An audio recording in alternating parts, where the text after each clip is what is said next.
जय हिंद दोस्तों, स्वागत है ओपन स्टडी गुरुकुल परिवार में एक बार फिर से।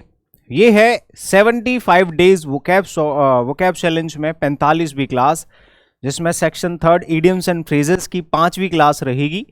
और ये डेली वोकैब शो आपको सुबह 10 बजे मिलता है हर रोज, ठीक है ना। तो चलो देखते हैं, आज की क्लास में फिर से हम इडियम्स एंड फ्रेजेस डिस्कस करने वाले हैं। तो ठीक है, सभी लोग सेशन को एक एक बार शेयर कर दिया करो, ठीक है भाई। हाँ,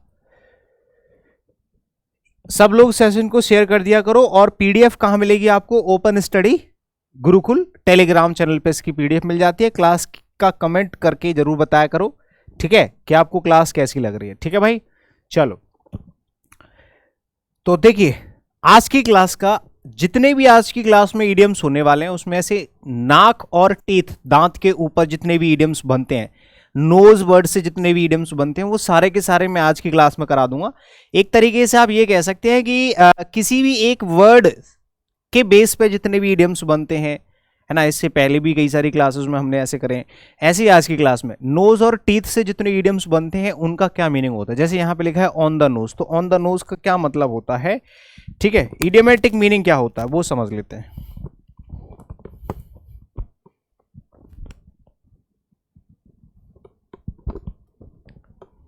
ठीक है भाई। हाँ, सही समय पर, ऑन द नोज का मतलब होता है सही समय पर। मैंने कहा कि ये काम जो आपने किया ना भाई, आपकी टाइमिंग सही थी, आपने सटीक टाइम पर सही समय पर ये काम कर दिया। हमने कहा ठीक है, ठीक है, एकदम सटीक टाइम पर। परफेक्ट टाइमिंग जो होती है ना किसी भी काम को करने की, उसको कहते हैं प्रिसाइजली, एकदम सटीकता से, है ना। एट एन एग्जैक्ट टाइम, एक सटीक समय पर जो काम किया जाता है। मैंने कहा I did this work on the nose, मैंने उस काम को एकदम सटीक टाइम पे किया था, सटीक, ठीक है। एक और होता है powder one's knows. Powder one's nose का मतलब क्या होता है? देखो, ये स्पेशली गर्ल्स एक वर्ड इस्तेमाल करती हैं कि I want to go to washroom और रेस्ट रूम। तो अब देखो, जनरली लोग बाथरूम जाना, टॉयलेट जाना ऐसे करके बोलते हैं, जिनको कम इंग्लिश आती है। कुछ थोड़े एवरेज होते हैं वो वॉशरूम बोल देते हैं। लेकिन गर्ल्स जो होती हैं थोड़ी सी, वो इंग्लिश ज़्यादा अच्छी बोलती हैं, तो वो क्या करती हैं, वो रेस्ट रूम बोलती हैं। अब रेस्ट रूम का मतलब ये नहीं कि वो रेस्ट करने जा रहे हैं। रेस्ट रूम का मतलब होता है टॉयलेट, यानी कि जो वॉशरूम होता है। अब उसको जब फ्रेज के अंदर बोलना होता है, फ्रेज में, फ्रेज के थ्रू, तो एक फ्रेज होता है पाउडर वंस नोज। अब इतना लंबा फ्रेज शायद ही कोई बोलता हो, बट बोलना चाहे तो गर्ल्स ऐसे बोल सकती हैं जब उनको वॉशरूम जाना होता है, ठीक है। महिलाओं के द्वारा प्रयोग किया जाने वाला जो फ्रेज होता है स्पेशली कब, जब वो वॉशरूम जाती हैं तब, ठीक है ना, मतलब टॉयलेट जाने के लिए। हाँ, क्या होता है? पाउडर वंस नोज, ठीक है। I want to go powder one's nose, ऐसे करके बोल दें, ठीक है ना। हाँ, to use the restroom, restroom use करने के लिए फ्रेज बोला जाता है। Rub someone's knows in something, किसी भी चीज को लेके किसी की नाक को रगड़ने का क्या मतलब होता है भाई? रब समवंस नोज का मतलब होता है, ये स्पेशली जैसे मान लो किसी से कोई गलती हो गई और हम उसी व्यक्ति की उसी गलती को बार बार उसको रियलाइज करा करा के उसको चिढ़ाते हैं, परेशान करते हैं, ठीक है, एक ही चीज को उसको शर्मिंदा करते हैं। तो किसी की गलती को बार बार बोलकर और उसकी आलोचना करके अपमानित करना, उसको बार बार नीचा दिखाना, ये होता है rub someone's knows in something. कुछ भी उसने गलत कर दिया है तो उस चीज को लेके क्या करते हैं लोग, बार बार उस चीज को उनके सामने रखते हैं जिससे वो अपमानित हो जाए। टू ह्यूमिलिएट समबडी और someone by repeating and criticising his और हर मिस्टेक, उसकी जो मिस्टेक्स हैं उनको बार बार रिपीट करके उसको चिढ़ाना, ये होता है rub someone's nose. Stick your nose into something का मतलब होता है सिंपल सा, किसी के काम में क्या करना, दखल अंदाजी देना, ठीक है ना। किसी के मामले में हस्तक्षेप करना, कि भाई कोई कुछ भी काम कर रहा है, आप उसके बीच में अपनी टांग अड़ा रहे हो, है ना, कुछ भी आप बोले जा रहे हो, तो इसको कहा जाता है। दो इडियम होते हैं ऐसे, दोनों आएंगे अभी सामने थोड़ी देर में, सारे ही बता दूंगा मैं, टेंशन मत लेना। 2-3 इडियम होते हैं ऐसे ही किसी के काम में टांग अड़ाने वाला, ठीक है। किसी के काम में हस्तक्षेप करना, है ना, interruption. To intrude into something that is not your affair, ऐसा काम जो आपका नहीं है, आपको उससे फर्क नहीं पड़ना चाहिए, लेकिन फिर भी हम उसमें टांग अड़ाते हैं। Stick your nose into something. एक होता है to be led by nose का मतलब होता है विनम्रता पूर्वक पालन करना, ठीक है। यानी कि आपसे जैसा कहा जाए आप वैसा ही कर रहे हैं, आपसे जैसा कहा जाए आप वैसा ही कर रहे हैं, और वो भी सबमिसिवली, यानी कि विनम्रता पूर्वक, कि भैया सुनो आप ना इस डब्बे को उठा के उधर रख दो। आपने कुछ नहीं किया, नो सवाल नो जवाब, आपने चुपचाप उठाया बॉक्स को उधर रख दिया, विनम्रता पूर्वक आपने उसकी बात का क्या किया, पालन किया। इसको कहते हैं to be led. To be led मतलब लीड की थर्ड फॉर्म में लेड, यानी कि पैसिव वॉइस बन गया। किसी को नाक के द्वारा लीड किया जाना, मतलब मैं जैसा कहूं भाई इधर चलो तो इधर चलो, इधर चलो, बोलते हैं ना कि मेरी उंगलियों के सहारे पे चलो, इशारों पे, या मेरी आंख के सूद नाक के सूद रहो, यानी कि जैसा मैं कहूं वैसा ही करो। जब कोई व्यक्ति किसी भी चीज का पालन करता है वो भी सबमिसिवली, ठीक है, उसको कहा जाता है। एक होता है lead someone by the nose, ये भी उसी के जैसा वर्ड होता है, सेम थोड़ा मिलता जुलता। जैसे आप किसी की एक ऐसी जगह पर जो है अपना कब्जा करके रखो जिससे वो सही डायरेक्शन में जाए, जैसा आप चाहो वैसा। अरे आपने देखा होगा बुल होते हैं, जो सांड वगैरह होते हैं, जो भी जानवर हैं, अगर हम उनको पालतू जानवरों को अगर काम में लेते हैं तो उनको नकेल डाली जाती है उसके नाक में, ऐसे करके रस्सा डाल देते हैं। उससे क्या होता है, वो कंट्रोल में रहते हैं, वो भाग नहीं सकते। अगर उसको खींच दोगे भाई, बहुत ही नाजुक जगह होती है, तो इसको कहा जाता है lead someone by the nose, मतलब किसी ने उसकी नाक पर कब्जा कर लिया, अब जैसा वो कहेगा वैसा करना पड़ेगा। तो पूर्ण नियंत्रण रखना, टू डोमिनेट समवन, किसी व्यक्ति को डोमिनेट करना, टू कंप्लीटली कंट्रोल समवन, या फिर आप कह सकते हैं कि आप किसी को भी पूरी तरह से कंट्रोल करते हो, ये होता है lead someone by the nose का मतलब। एक होता है थ्रस्ट या फिर पोक, जो अभी मैंने बताया था ना, stick nose into something, stick nose वाला, वो और ये दोनों सेम होते हैं। पोक वंस नोज इनटू, अपनी नाक अड़ाना किसी भी चीज में, इसका मतलब भी यही होता है कि आप किसी भी काम में क्या कर रहे हो, हस्तक्षेप कर रहे हो, ठीक है ना, दखल देना हो जाता है। टू मेडल करना, टू इंटरफेयर, किसी भी काम में इंटरफेयर करना, दखल अंदाजी देना, ये होता है थ्रस्ट। और पोक वंस नोज इनटू, किसी के काम में दखल अंदाजी देना, ठीक है ना। एक होता है अंडर द नोज, का मतलब होता है आंखों के सामने, नाक के नीचे का मतलब होता है इन फ्रंट ऑफ समवन।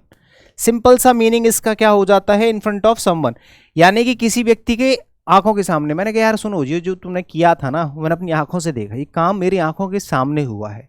जब कोई काम आपकी आंखों के सामने होता है, मतलब आप जैसे मान लो कोई चीज़ खरीदने गए और आपको ये नहीं पता चल रहा है कि ये प्योर है कि इम्प्योर है, तो आप क्या करते हैं, आप अपनी आंखों के सामने उस चीज़ का रिजल्ट देखते हैं, है ना, तब उसको बोलते हैं कि यार ये चीज़ तो अंडर द नोज का मतलब होता है कि ये मेरे अंडर ही, मेरे आंखों के सामने हुआ है। तो जो चीज़ किसी के आंखों के सामने होता है, right in front of someone, just in front of someone.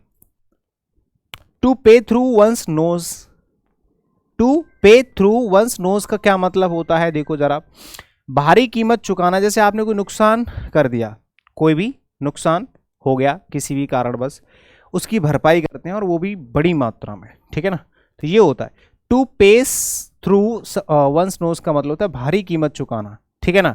To पे एन एक्सट्रीमली हाई प्राइस, बहुत ज्यादा high price, extremely high price पे करना किसी भी चीज के लिए,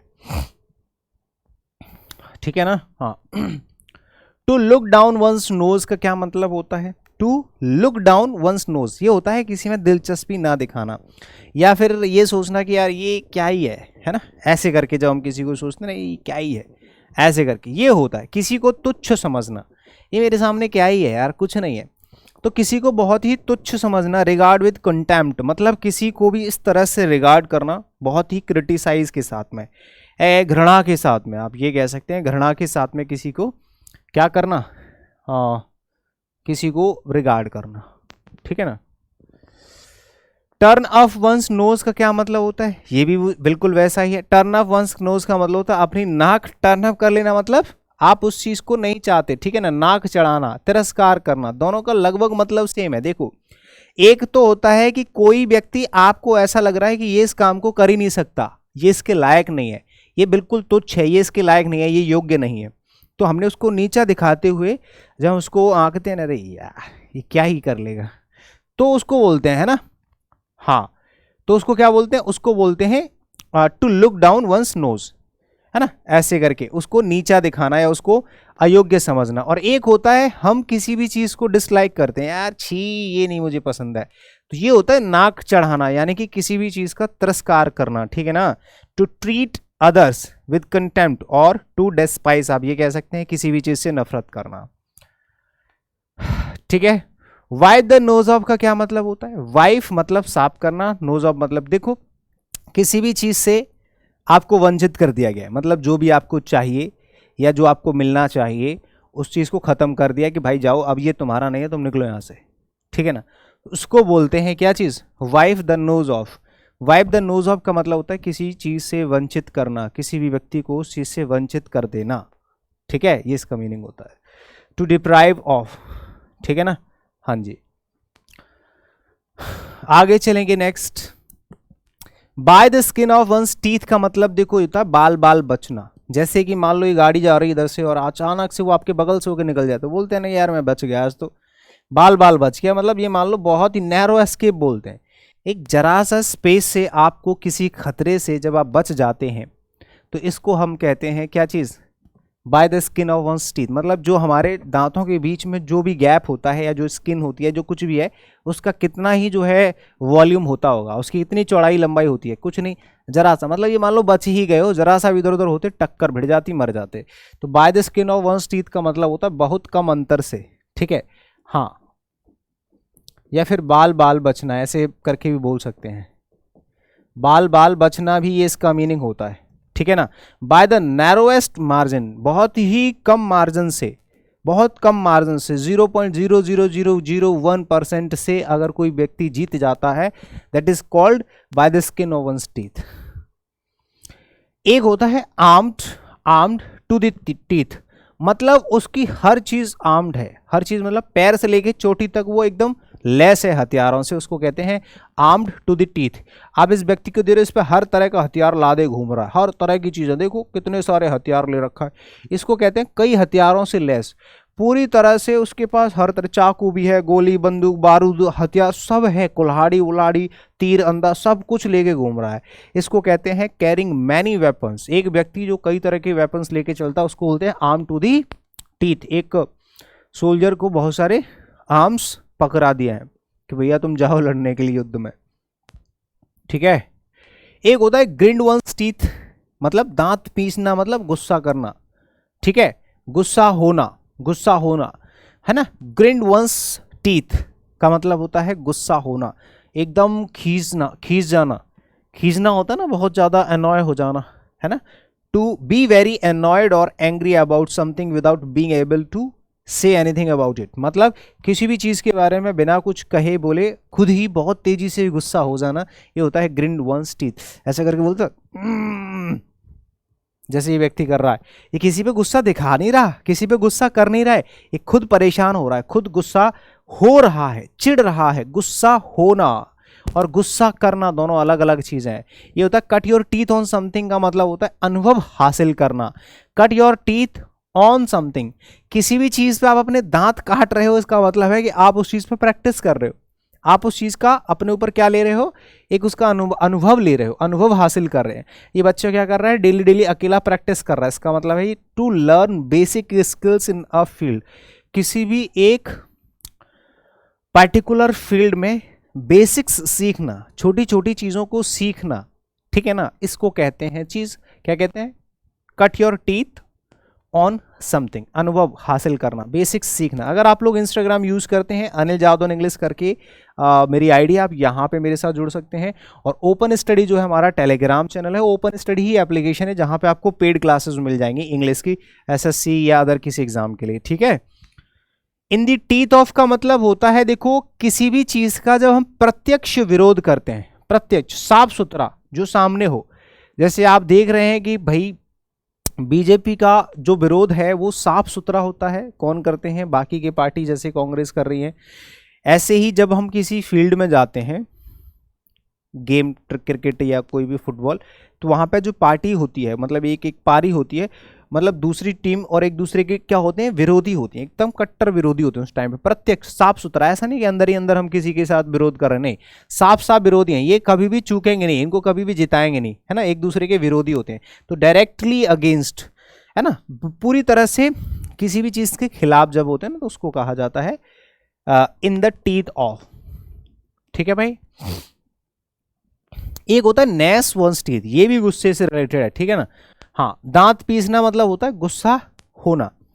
अब ये गुस्सा होने के अलावा गुस्सा करना होता है, ठीक है, वो होता है ना ग्रिंड वंस टीथ, वो होता है गुस्सा होना, और ये होता है ग्नेस वंस टीथ, इसका मतलब भी वही होता है दांत पीसना, ऐसे ऐसे करना, लेकिन ये किसी पे गुस्सा करते हैं, वहां खुद इंसान गुस्सा हो रहा है, ये गुस्सा कर रहे हैं, किसी भी एक पर्टिकुलर ऑब्जेक्ट पर गुस्सा दिखा रहे हैं, किसी व्यक्ति पे या किसी चीज पे, है ना। कंप्यूटर में कोई चीज हैंग हो रही है तो आप उस पर गुस्सा दिखा देते हैं, ये ऐसे करके, ये औरत देख रहे, तो ये होता है दांत पीसना, मतलब किसी भी चीज पे अपना गुस्सा दिखाना। टू एक्सप्रेस रेग, और वहां पे लिखा था टू बी एंग्री मतलब गुस्सा होना, और एक्सप्रेस एंगर का मतलब होता है गुस्सा दिखाना,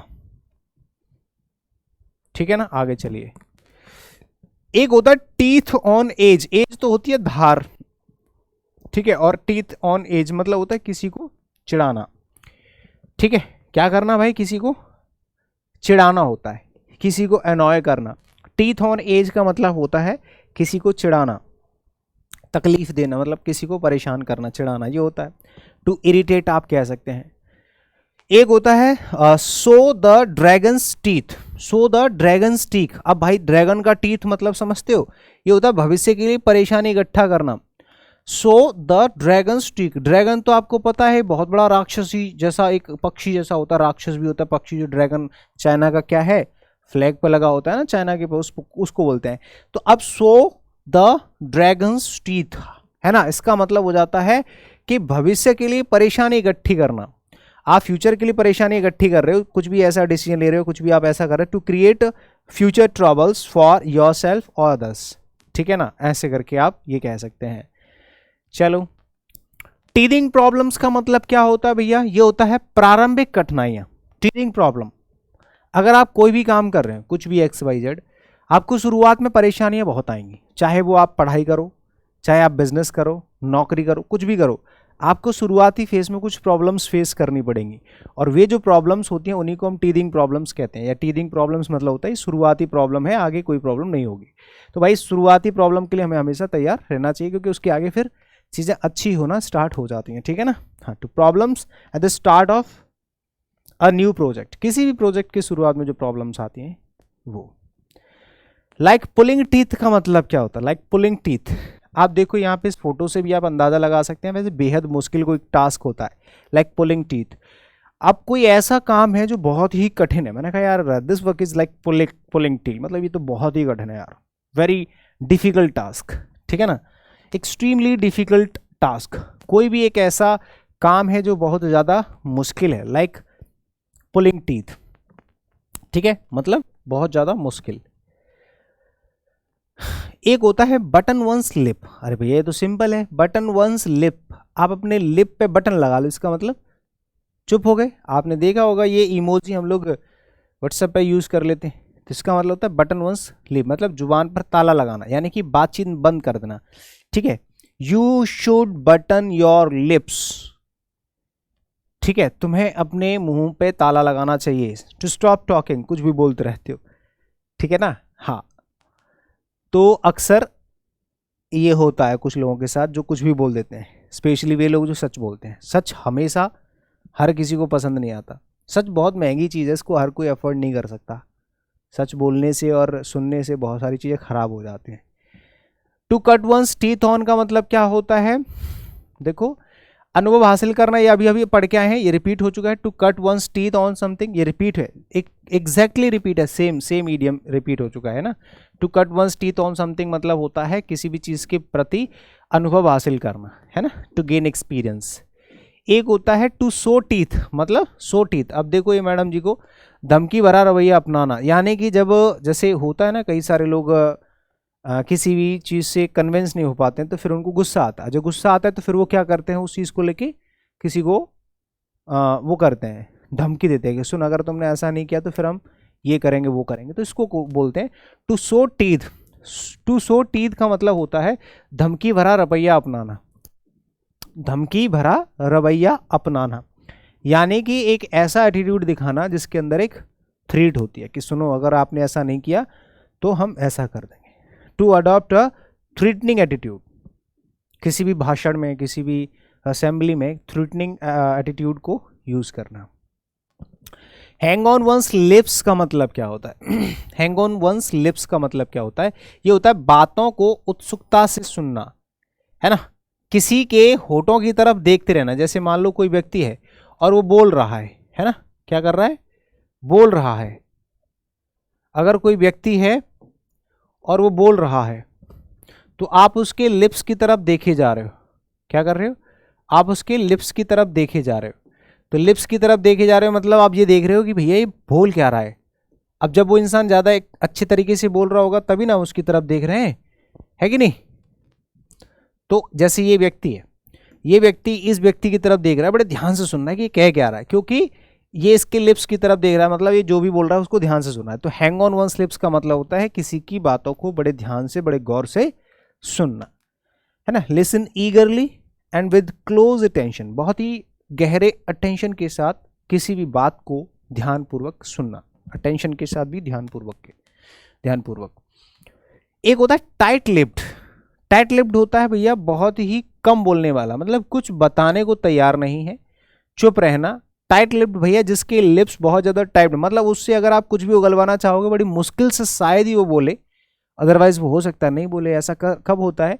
जब किसी क्रिमिनल को पकड़ लिया जाता है, उसके पास बहुत बड़ी इन्फॉर्मेशन होती है, अब उससे वो बात उगलवानी है, तो कई बार क्या होता है कि वो बड़ी मुश्किल से उगलता है, कई बार तो उगलता ही नहीं है। तो उसके लिए आप टाइट लिप्ड बोल सकते हैं कि ये बंदा ना टाइट लिप्ड है, कुछ बताने को तैयार ही नहीं है, चुप रहता है, या फिर बोलता है तो बहुत ही रेयरली बोलता है ना।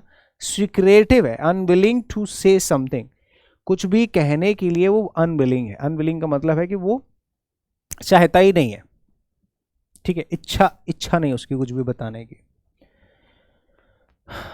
पे लिप सर्विसेज, कुछ लोग ऐसे होते हैं जो बातों से ही अपना काम निकलवा लेते हैं, है कि नहीं।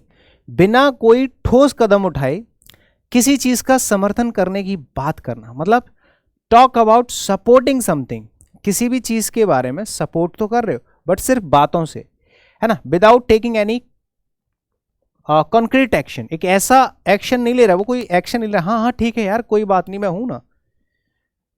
एक इस तरह से सपोर्ट करना जो जिसमें सिर्फ बातें हैं, बातों से इंसान को सपोर्ट किया जा रहा है, उसमें कोई ठोस ऐसी चीज है नहीं है ना। तो पे लिप सर्विसेज ये होता है सिर्फ बातों से ही लोगों को सपोर्ट, ऐसी ही सपोर्ट मिलती है आजकल सपोर्ट अगर आपको मिलेगा तो बस ऐसा ही मिलेगा जिसमें सिर्फ बातें होंगी, ठीक है। हाँ, तो कुछ भी गहराई नहीं होगी उसमें, ठीक है भाई। हाँ, keep a stiff upper lip का मतलब क्या होता है? ये होता है अपनी भावनाओं को नियंत्रित रखना, अपने जो भावना है, अपने जो इमोशंस हैं, फीलिंग्स हैं। Keep a stiff upper lip, keep a stiff upper lip का मतलब होता है अपनी चीजों को अंदर रखना। आप आसानी से अपने इमोशंस, अपनी फीलिंग्स, अपनी चीजों को किसी के सामने एक्सप्रेस ना करना, ठीक है ना। Control one's emotions, not to give in to fear और ग्रीफ, ना तो डर से, ना भय से, ना दुख से आप किसी को वो चीज शेयर नहीं करते हैं। जिप वंस लिव का मतलब भी वही होता है जो अभी अभी पढ़ के आए हैं, सेम, ठीक है, चुप रहना। जिप मतलब तो चेन लगाना होता ही है, वो एक ही चीज होती है। अगर आपने अपने लिप्स पे ऐसे करके जिप लगा दी, इसका मतलब है आप शांत हैं, या आप कोई व्यक्ति अपने लिप्स पे जिप लगा के रहता है, इसका मतलब टू बी क्वाइट, एक पूरी तरह से शांत रहना, किसी भी चीज को लेके चुप रहना, ठीक है। अपने होठों पे ताला लगा लेना, चेन लगा लेना, बस। तो होप सो कि आपको आज का ही छोटा सा सेशन बहुत है। डेली हमारी ये क्लास आधे घंटे के आसपास की रहती है और इतने ही एक वोकैबुलरी का छोटा सा कलेक्शन होता है, जितने कम वर्ड्स होंगे अच्छे तरीके से हम उनको याद कर पाते हैं, ठीक है ना। तो चलिए, थैंक यू सो मच। उम्मीद करते हैं कि ये क्लास आपको समझ में आई होगी, अच्छे से बहुत कुछ सीखने को मिलेगा। और प्रॉपर हर ईडीएम की क्लास के नोट्स जरूर बनाते चलें, इनकी लिस्ट बना लेना और रिवाइज करना डेली। अगर आप में से कोई भी स्टूडेंट जो कंप्लीट इंग्लिश का बैच ज्वाइन करना चाहता है, इंग्लिश फाउंडेशन 15 चल रहा है ओपन स्टडी एप्लीकेशन पे, रिकॉर्डेड बैच भी अवेलेबल है। गुरुकुल की जानकारी के लिए आपके पास कॉन्टैक्ट नंबर्स हैं, ठीक है, इन पे आप जानकारी ले सकते हैं। और बस ये हमारे दोनों टेलीग्राम चैनल है, ये contact number, open study application है जहाँ पेड क्लासेस चलती हैं, ठीक है ना। तो चलिए, शुक्रिया, बाय बाय, टेक केयर, जय हिंद, थैंक यू।